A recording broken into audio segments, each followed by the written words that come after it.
Welcome to our Crew Highlights. In this series, we'll get to know Earth Guardians leaders across Europe and Africa and learn how they are shaping their communities. Hi everyone, for our first Crew Highlight, I want to welcome Wallang today. Hi Wallang, how are you? I'm great. What of you? How are you doing too? Good, thank you. Maybe Wallang, to give a quick introduction to our audience, who are you, where are you located, and what do you like to do in your free time? I'm Wallang Akwo Junior. I'm a Cameroonian. I reside in Cameroon. I'm a graduate from the University of Boya. I studied law. With my free time, I like chatting with friends. I like watching movies, and I like observing nature itself. So I basically think my free time, that's what I do in my free time. If possibly traveling. Also, I love traveling Amazing. to get to the other side. What is your favorite travel destination? In Cameroon, as of now, I will first of all start internally in Cameroon as of now. I would love to go to Kribi. It's a coastal side of Cameroon. In Africa, I will love to go to Seychelles. Seychelles is it's an island, so I would love to have that experience of being to Seychelles. In Europe, I would like to go to Estonia because it's an evergreen country. A small population. I've read a lot about Estonia. In the Americas, I would think about Canada. Yeah, So great. basically, those are my travel destinations I would like to be. And so, yeah, Walong is the crew leader of Earth Guardians Cameroon. Could you maybe say a little bit more about Earth Guardians Cameroon and the work you've done in the past, the projects you organized? Okay, thank you very much. I'm the country crew director of Earth Guardians Cameroon. Earth Guardians Cameroon started eventually or came into existence in 2018, December 2018, with my appointment. And 2019, we came up with a dynamic team, and our vision was to give back to the society. That is, we wanted to create a world in which we expect to live in. So in my crew, we had to give ourselves offices so that we could easily function and better realize our goals. So in Edgar James Cameroon, we have a project. Apart from the country crew director, we have a programs coordinator, we have a project coordinator, we have a mobilization officer. We equally have a financial officer, and I think that is it. I think that is how we have struggled to establish ourselves. Again, Edgar Dance Cameroon, we have been so much passionate and sensitive about waste management. So I think one of the most enriching projects we carried out was in January this year. We had to commune with school kids, secondary school youths. For them, we had to talk with them to find out about better ways in which we can stop littering in our communities. We had to talk to them about better ways in which we could manage waste. Earth Guardians Cameroon equally has carried out a project on ecological farming. We struggled to carry out a project concerning gardening and how we could empower our society, and talk and much more on food scarcity. Basically, those are our projects we are sensitive about. We also look into pollution, water pollution, because we discover that most of our drainage are being blocked off because of a lot of pollution of the waters, of the gutters and stuffs like that. So Earth Guardians, we have a lot on our plate that we are looking on and hoping to work on in the future. Great, that's awesome. And would you say that the pollution problem is one of the biggest issues you're facing in Cameroon, or? Pollution for us is a global issue. Yes, it's one of the biggest challenges we're facing in Cameroon, but we have other challenges. We have deforestation. We a lot of other issues that we think that it's littering. As I said, it's a problem it's a problem in Cameroon. But pollution is one of those problems because it's very broad, it's very wide. We have pollution of land, pollution of water bodies, and even pollution of the air. So it's a global issue that needs addressed, not just Cameroon. So I think it's also a bigger challenge since Cameroon is a third world country and the right policies and the right mechanisms are not in place. So I think it's a challenge, a big challenge that we are facing here. And well, what would you say personally would be the best way to solve this issue? More education or hands-on projects? Or how have you, I mean, you talked a little bit about it. How would you solve this issue the best way? Yes, education it's like building for the future because we think that a lot has been talked about on theory and lesser and small practical works have been done. So basically, a lot of sensitization needs to be done. Children which are coming up need to understand the danger in which pollution is it's to our environment, to our climate, and so on and so forth. So I think sensitization it's very, very important. We need to take it procedure or step by step in such a way that people should be able to understand the ills of pollution so that we could able mitigate it in future and why not come about with zero pollution. So I think sensitization first before practical work on the field. Yeah, that's true. Yeah, education is a big part and also a big thing we're focusing on at Earth Guardians, and I'm sure that's also one big thing you've been doing in Africa or also in Cameroon. What was personally your favorite project, or do you have one, or? Yeah, Ed Guardians, as I said, Ed Guardians Cameroon, we are so passionate about waste management. So we are initiating a project, or we have initiated a project. We are still studying the visibility studies of that project. We term it um, uh, free litter campaign inculcated with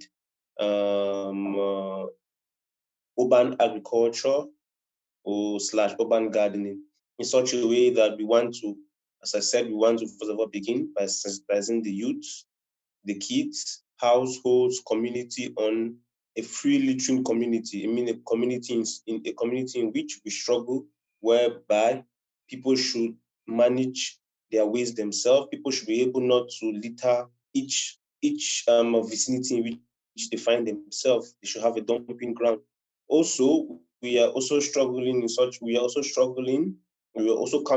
looking at a possibility of sensitizing them in segregation. People, household, community, youth should be able to differentiate organic and inorganic waste. And the last process is using that waste in agriculture. For example, we looked at recycling of plastic containers to use tires in coming about with urban gardening, that is gardening around the house. Yeah, people don't need to go very far off. They could just create a garden just around the house so that they can easily water the gardens, they can easily pluck fruit when it's ripe, and so on and so forth. So we were looking at that. We want to inculcate all of that, and it should be much more productive to the family. So we are so passionate about that project because it's going to help a lot with littering. It's going to help with food security, and if possible, if there are excesses, why not take it commercial? So with that, we are passionate about that project. Yeah, that's really cool. And you have an entire cycle from, as you said, reducing the waste and then also reusing it or upcycling it. And Mm. what would you say is then the best way to reach these people? I mean, the kids, the families.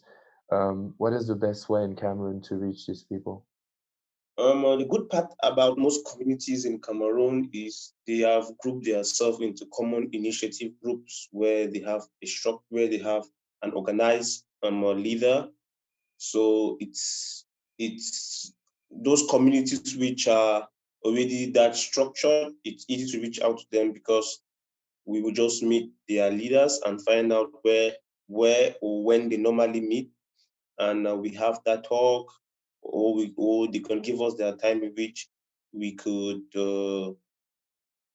we could we could we could have a session with them, a working session with them. For the communities that we also pinpointed that there are also some communities which are not that organized, and those communities they go to churches, they go to schools, their kids go to schools and stuff like that. So we're looking also at a forum whereby we could have a slot in church to maybe commune with the Christians on what possible dates we could have a slot with them, and schools equally with the school administrators to talk with the kids on what possible days we could meet and commune with them. Social media, we also look at it in a global perspective because we would not really be targeting maybe the youth. We'll be targeting social media users. We will not be targeting maybe a particular age group, a particular community, or whatever. So we are also looking into that forum, but we think the best approach, we want to first of all crave the indulgence so that they could come together. We create a platform via the social media where we could have a longer conversation with them. So for that, I think those in Cameroon, those are the easiest means: community, block by block, community to community, church, school. Okay. Yeah, it's I would say it's a bit different in Europe where, as you said, by the end, the social media is really big, or a lot of organizations are using social media to reach out to people. Is it more difficult to reach people through social media, or how would you describe it?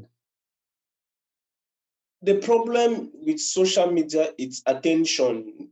We recognize that social media, people have various attention. In Cameroon, for example, people are so much attracted with fashion and maybe negative publicity, if I may say it that way. So the problem we want, or we feel is not a problem. We feel that what we want to do is to create attention and some level of traffic, because most people which go to the social media focus on maybe politics or entertainment, showbiz, and stuff like that. So that's our challenge as of now. Most people know that there may be climate change issues, but I'm a little concern is given on social media to that. So our main focus right now will be to create that attention locally, and then we could create the traffic on social media. Okay. And are there any initiatives you've seen on social media, or also in your community or around you, from potentially other organizations or other people that have inspired you, or that are solving other issues that maybe you're focusing less on, but are still really important in Cameroon concerning climate change? Um, I on social media, I will take from social media. There is a humanitarian crisis in Cameroon, in the northwest and southwest, and also in the far north, there is an Anglophone crisis because Cameroon is bilingual. So there's an Anglophone crisis, identity crisis. In the north, there is a Boko Haram terrorism that's happening in the northern part of Cameroon.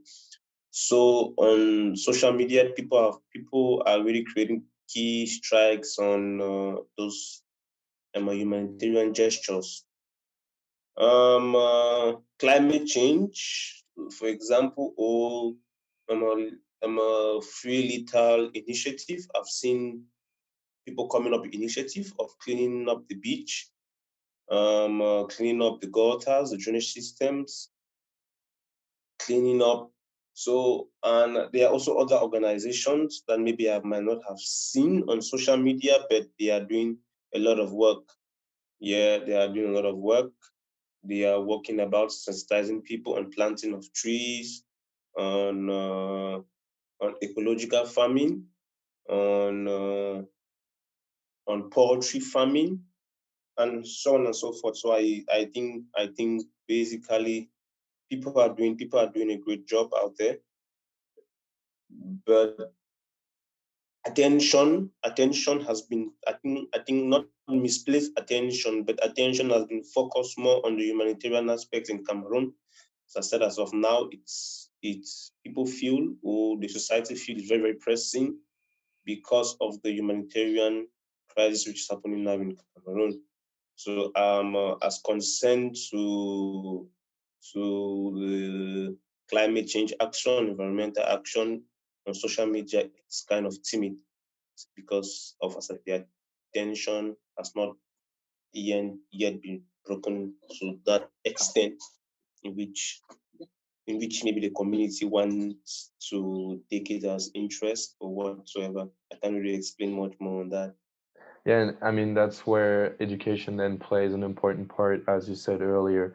If Mm-hmm. the attention is more on the humanitarian challenges, education on the climate change and on the climate issues can then maybe also encourage and encourage more action in this domain.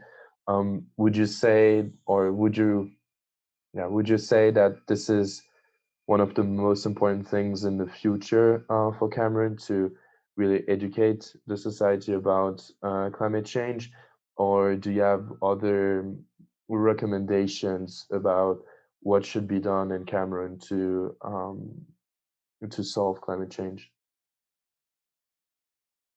I think it's very, very important for the future because Cameroon Cameroon, it's Africa in miniature. It has been termed Africa in miniature. It has all of those petty aspects of Africa in which you can find them in Cameroon. If you go to the north, you will find the Lake Chad. You find Lake Chad lake. If you come right down to the south, running through the center, you find the equatorial rainforest. If you go to the northwest, you have the grass fields. You come to the southwest, you discover that it's a mountainous region. It's a mountainous region, the highest mountain in West Africa, Mount Fako. Limbe in the southern region has the beaches. It's a coastal region with black sand. But I think little attention is given to climate change with all of those natural resources. So if care is not taken, Cameroon will lose many of those aspects because people fell down trees and they don't plant them. Deforestation is at the rise. People feel that building of houses is far more important than having than keeping those trees. People feel that farming is far more important than keeping those trees. Water itself, it's an issue.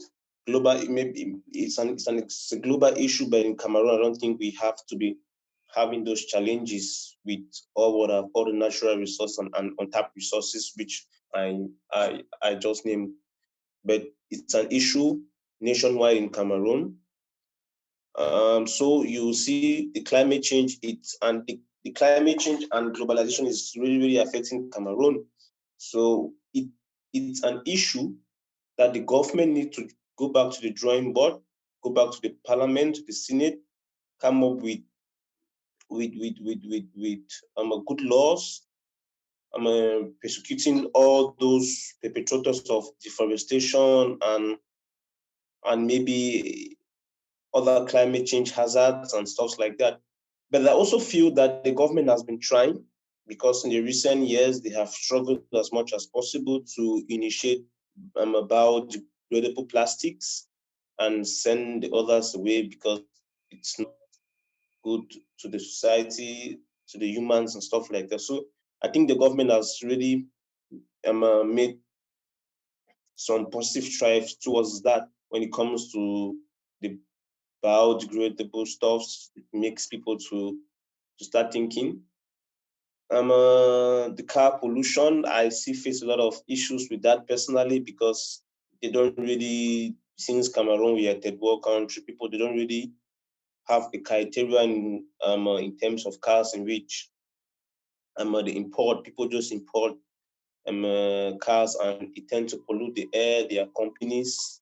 I don't think government has strict policies on companies which are polluting the air and sending out their waste into the rivers or water bodies.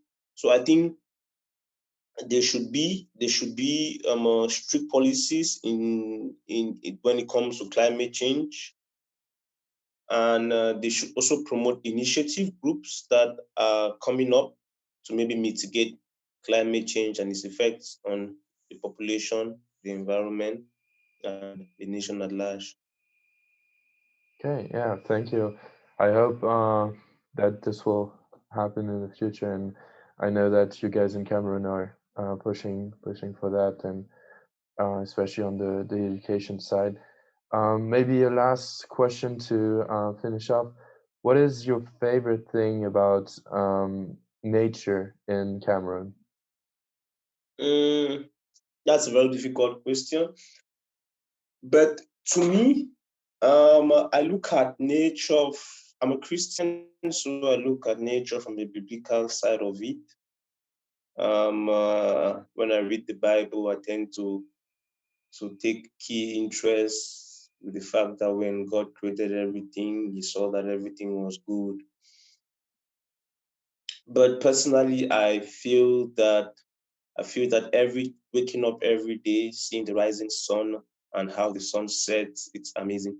So I think my favorite thing about nature, it's life itself. Growth itself is nature. So those chances I have to um, uh, meet with my neighbors, live a life in which I live, commune with you, I feel nature has offered me those chances. So I think I appreciate the one of the greatest things I appreciate about nature is living life and growing every day. So basically, that's my own appreciation, not just about the topography of Cameroon, but I want to look at it in the holistic point of view. So Yeah, I couldn't that's couldn't put it yeah. better. Sunrises and sunsets are amazing.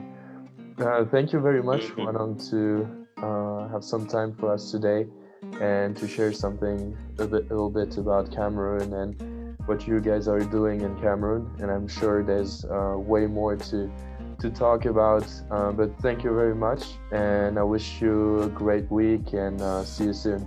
Thank you too. Today in Cameroon is the National Day, so it's Oh, a holiday in Cameroon. yeah, happy National Thank Day you. then. Thank you too. It's a holiday. Yeah. Thank you too very much. And stay blessed. We hope that we may have fruitful conversations like this in future. And we pray that the cooperation should be bigger and bigger so that we should be able to bring out the expected change in which we want to see our world experience in the future and the years to come. Thank you very much from Cameroon. For sure. Thank you. See you. Yeah. Okay. Take care.